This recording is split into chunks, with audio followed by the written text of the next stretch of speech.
আর এটা দেখেন তিনি কত যে বড় পাল্টিবাজি এবং পাল্টি মারতে পারে, চ্যালেঞ্জের নামে ধোকা দিতে পারে, এটা আপনাদের সামনে আজকে স্পষ্ট এবং ক্লিয়ার, ক্রিস্টাল ক্লিয়ার দলিল দিয়ে প্রমাণ দিয়ে দেবো। চলুন তার একটা বক্তৃতা শুনে নিই এবং চ্যালেঞ্জটা দেখে নেন। তাহলে তো দেখা যাচ্ছে যে আলা হযরতও নজদি ছিলেন। এক সেকেন্ড। 12 তারিখে ইন্তেকাল করছে, একটা সাল দলিল দিতে পারতি না। আল্লাহ চেষ্টা করো, সারা বাংলার সমস্ত নজদি আলেমদেরকে বললাম পারলে চেষ্টা করো, একটা দলিল দিতে হলে 1 লক্ষ টাকা দেবো আমি ইনশাআল্লাহ। 12 রবিউল আউয়ালে নবীজির ইন্তেকাল হয়েছে, একটা দলিল যদি দিতে পারেন আপনারা সবাই সাক্ষী, নগদ 1 লক্ষ টাকা দেবো ইনশাআল্লাহ। তো সম্মানিত দর্শক মন্ডলী, এখানে আপনি দেখছেন আলাউদ্দিন জিহাদির চ্যালেঞ্জটা কি ছিল। চ্যালেঞ্জটা ছিল যে 12 রবিউল আউয়াল আল্লাহ নবী ইন্তেকাল করেছেন, ওয়াফাত হয়েছেন, বিসাল হয়েছেন। তো এই মর্মে সহি তো দূরের কথা, একটা জাল যদি হাদিস দেখাতে পারে তাহলে 1 লক্ষ টাকা দিবে আলাউদ্দিন জিহাদি। আপনারা তো চ্যালেঞ্জটা খুব ভালোভাবে শুনে নিয়েছেন। তো চলেন চ্যালেঞ্জটা আমি আর একবার আপনাদেরকে শুনিয়ে দিই, আর এর পাল্টিবাজি দেখবেন। জাল আল্লাহ চেষ্টা করো, সারা বাংলার সমস্ত নজদি আলেমদেরকে বললাম পারলে চেষ্টা করো, একটা দলিল দিতে হলে 1 লক্ষ টাকা দেবো আমি ইনশাআল্লাহ। 12 রবিউল আউয়ালে নবীজির ইন্তেকাল হয়েছে, একটা দলিল যদি দিতে পারেন আপনারা সবাই সাক্ষী, নগদ 1 লক্ষ টাকা দেবো ইনশাআল্লাহ।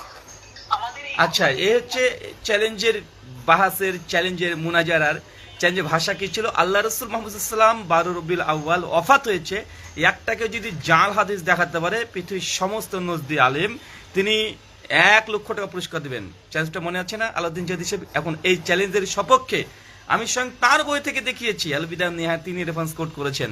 তো ওইখানে দেখিয়েছি যে আল্লাহ রসুল 12 রবিউল আউয়াল ওয়াফাত হয়েছেন এবং এটা সহিহ সনদে প্রমাণিত। আর হাদিস সহিহ ওয়াজিব এটা দেখার দরকারও নেই। আপনি দেখছেন একটা জাল রেওয়াত দেখিয়েছি, আগে 1 লাখ টাকাকে ফেলেন। চিটিংবাজি কেন? হেরে গিয়ে বাহাসের চ্যালেঞ্জ করে চিটিংবাজি কেন? পরিষ্কার আলাউদ্দিন জিহাদি সাহেব, যদি আপনি কঠিনভাবে বলার দরকার আপনাকে, কারণ আপনার যেরকম বাড়াবাড়ি, 1 লক্ষ টাকাকে দেবেন যদি আপনার মানে এই যে চ্যালেঞ্জবাজিটা করেছেন, নচেত এই 1 লক্ষ টাকা কিয়ামতের মাঠে ইনশাল্লাহ আদায় করে নেব। কারণ চ্যালেঞ্জ ছিল একটা জাল রেওয়াত দেখাতে হবে, আমি দেখিয়েছি। এখন এই পায়তারা করে লাভ নেই, এটা সেটা সেটা এটা সেটা, এটা পায়তারা করে কোনো লাভ নেই। তো দর্শক মন্ডলী, যাই হোক, আলাউদ্দিন জিহাদি সাহেব তারপরে আলাউদ্দিন জিহাদি লাইভে এসে তিনি আরো অনেক আবার শুরু করে দিলেন যে আল্লাহ রাসূল 12 রবিউল আউয়াল তিনি ওয়াফাত হয়েছেন, এটা সঠিক নয়, 2 তারিখে হয়েছেন, মেরাজ এত তারিখে হয়েছে। আরে ভাই, কে বলেছে? আমি এটা চ্যালেঞ্জ অ্যাকসেপ্ট করেছি? আরে আমি নিজে তো বলছি আল্লাহ নবী মুহাম্মদ সাল্লাল্লাহু আলাইহি ওয়াসাল্লাম তিনি 12 রবিউল আউয়াল তিনি মৃত্যুবরণ করেছেন, এটা আমি নিজেই মানি না। আপনি চ্যালেঞ্জ করেছিলেন, তার জন্য জবাব দিয়েছি। মানে এতটুকু বাংলা ভাষা বোঝার এই আলাউদ্দিন জিহাদিদের মতো সুন্নিদের যোগ্যতা নাই। আর আমি নিজেই তো বলছি 12 রবিউল আউয়াল আল্লাহ নবী মৃত্যুবরণ করেনি, এবং 12 রবিউল আউয়াল আল্লাহ নবীর জন্মদিবস, এটাও মানি না। আরে মানি না, এটা বারবার 3-4বার ভিডিওতে বলেছি। কানে কি আছে ভাই আমি বুঝি না, এরা কি মানে এই জিলাপি খেতে খেতে সবকিছু শেষ করে দেন আপনারা? আমার কথাগুলো হজম করেন কেন এইভাবে? আমি যদি বলতাম না 12 রবিউল আউয়াল মৃত্যুবরণ করেছে, এটা আমি প্রমাণ দিচ্ছি, এটা আমার দাবি, তাহলে আপনি আমাকে উল্টা পাল্টা বলতে পারতেন। তা আমি তো সেই চ্যালেঞ্জ গ্রহণ করিনি। আপনি যে জাল রেওয়াজ যদি দেখাতে পারি, আমি দেখিয়েছি। আর 1 লক্ষ টাকা দেন আপনি, চিটিংবাজি কেন? Point number 1। পয়েন্ট নম্বর 2, উনি বলছেন দেখেন আমার বইয়ের বিষয়বস্তু যেটা আছে সেই বিষয়বস্তু পর্যন্ত নিয়ে এসেছি, তারপর অতিরিক্ত অংশগুলো নিয়ে আসেনি, আমি ডট ডট ডট ডট দিয়ে রেখেছি। তার মানে বাংলা ভাষা যারা বুঝে তারা বুঝে নেবে যে এই ডট ডট দেওয়ার অর্থ এখানে অন্য কিছু আছে। আলাউদ্দিন জিহাদি সাহেব, বাংলা ভাষা আপনাকে শিক্ষা দেবো, কোনো সমস্যা নেই। আমি যেদিন প্রথম ভিডিও করেছি ওখানে বলেছি যে আলাউদ্দিন জিহাদি এখানে আল্লাহ 12 রবিউল আউয়াল জন্মদিবস পরে ডট ডট ডট দিয়েছে, মানে কিছু একটা আছে, কি আছে? আর এটাই উন্মোচন করেছেন, সেটা হচ্ছে ওসমান গনি সালেহ তার বইয়ে, যার 12 তারিখে মৃত্যুবরণ করেছে। আমি তো এটা প্রশ্ন অভিযোগ করেছিলাম। আরে ভাই, যেটা অভিযোগ করিনি সেটা জবাব আপনার কেন দেন? ডট ডট ডট দেওয়ার অর্থ কি এটা আপনাকে আগে শিখিয়ে দিয়েছি, কিন্তু আপনি যে বললেন যে একটা জাল রেওয়ায়াত নাই, আর এই জন্য আপনার বই ডট ডট ডট দিয়ে রেখে দিয়েছেন কেন? 12 তারিখে আল্লাহ রাসূলের ওয়াফাত ওই হাদিসে আছে, এটা গোপন করেছেন আপনি ইহুদিদের মতো। বুকে দম থাকলে এগুলো খণ্ডন করেন, যেগুলো পয়েন্ট আমি তুলছি, না নিজের ইচ্ছা মতো এখানে ছুটে বলা হবে। চ্যালেঞ্জ ছিল জাল হাদিস দেখাতে। আরে জাল কি সহিহ হাদিস দেখিয়েছি, আলাউদ্দিন জিহাদের ঘর থেকে দেখিয়েছি, সুন্নিদের ঘর থেকে আপনাকে বাস দিয়েছি, মানে কাঁধে ইলমি বাস দিয়েছি। লজ্জা থাকলে আর এইসব কথাগুলো বলতেন না। তারপর তিনি ঘুরে ফিরে কি বলছেন যে ওসমান গনি সালেহির এখন আমি কাছে চলে গেছি, তা তুমি ওসমান গনি সালেহির মুকাল্লিদ হয়ে গেলাম। আসলে মুকাল্লিদ মূর্খগুলো হাফিজ ইবনে আব্দুল বার জামে বায়ানে ইলম আল ফাদলিহিতে 2য় খণ্ডে 981 পৃষ্ঠায় এমনি বলেনি, মুকাল্লিদ আন্নাহুম কানানাম, মুকাল্লিদ হচ্ছে চতুষ্পদ জন্তুর নাই, মানে এদের বৈশিষ্ট্য চতুষ্পদ জন্তুর নাই। আর উসমান গনি সালেহি তিনি প্রমাণ করেছেন 12 রবিউল আউয়াল নবীর মৃত্যু। আমি তো এটাকে অস্বীকার করছি রে বেটা। আমি যদি স্বীকার করতাম যে না ওসমান গনি সালেহির এই কথার সঙ্গে আমি একমত, তাহলে আপনাকে মুকাল্লিদ বললে তখন চিন্তা করা যেত।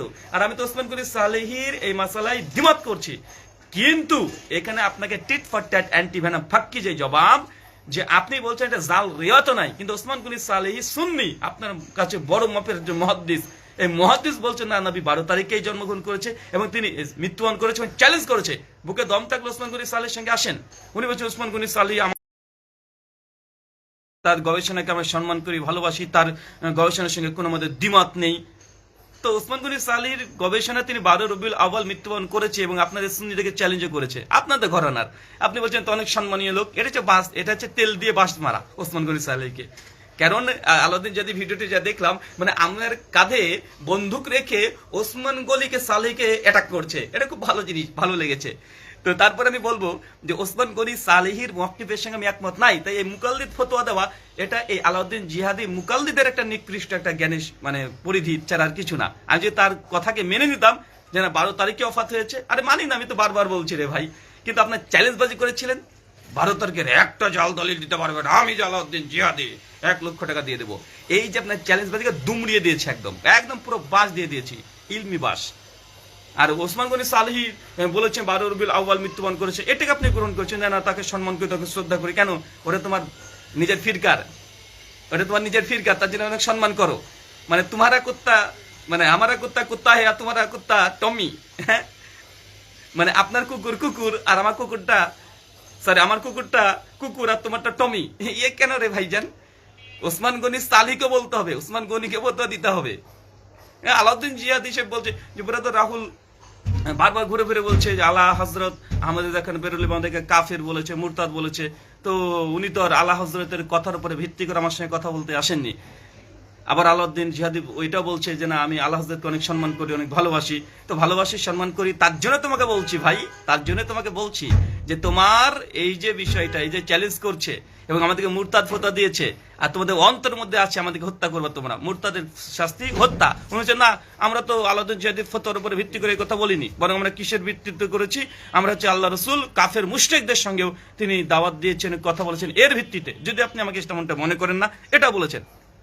এরা দলিল কোথায় কি দিতে হয় জানে না, কোথায় যে কিভাবে দলিল ইস্তেদলাল করতে হয় এটা বুঝেন আলাউদ্দিন জিহাদি সাহেব। আরে ভাই, কাফের আর মুরতাদের পার্থক্য বুঝেন না? আল্লাহ রসুল কোন মুরতাদের সঙ্গে বসে দাওয়াত দিয়েছে?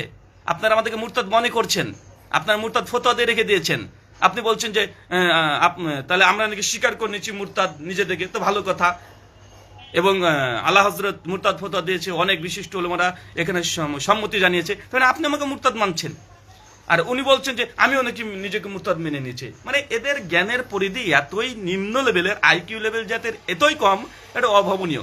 আরে আপনাদের ফাতোয়া এই কথা বলছি যে আপনারা মনে করছেন আমরা হচ্ছে আহলে হাদিস মুরতাদ, আমরা কখনো স্বীকার করলাম? আপনার মতো আলাউদ্দিন জিহাদি আর আপনাদের ওই আলা হযরত, ও যদি এক সেকেন্ড, ও যদি হাজারের কথা বলে আমাদের 5 পয়সা যায় আসে না, 5 পয়সা যায় আসে না। আমরা মুরতাদ এটা স্বীকার করছেন, মানে কোনটা দলিল কিভাবে দিতে হয় আলাউদ্দিন জিহাদি মানে এই জোশে এসে হোশ খেয়ে ফেলেছে, মাথাতে কোনো কাজ করছে না, কি বলতে গিয়ে কি বলতে ফেলছে, বেচারা বিপদে পড়ে গেছে। আরে ভাই, আপনারা আমাদেরকে মুরতাদ মনে করেন আর আমাদেরকে হত্যাযোগ্য অপরাধী মনে করেন, আপনার বাড়িতে কেন যাবো রে ভাইজান, কেন যাবো? এখন উনি বলছেন যে হ্যাঁ আগে আপনি চ্যালেঞ্জ অ্যাকসেপ্ট করবেন, তারপর তুমি বাড়ির ঠিকানা দেবো। কেন এটা আগে মনে থাকেনি আমাকে বলার সময়তে? যে নাটোরে যখন আমি বলেছিলাম নাটোর কি ছোট্ট জায়গা, এরা বেকুব, এরা পাগল, তখন মনে পড়েনি? ও আপনার বেলায় ঠিক আছে আর আমাদের বেলায় ভুল। এইসব ছলচাতুরিগুলো বাদ দিয়ে দেন। আগে যদি একদম হালাল সন্তান বা হালাল জাদা হয়ে থাকেন 1 লক্ষ টাকা আগে পাঠিয়ে দেন। চ্যালেঞ্জ ছিল জাল একটা রেওয়াত দেখাতে হবে, জাল। মুহাদ্দিসদের কি এসব ছিল না, জাল রেওয়াত দেখালে 1 লাখ টাকা দেবেন, আগে 1 লাখ টাকা ফেলবেন, তারপর অন্য কথা।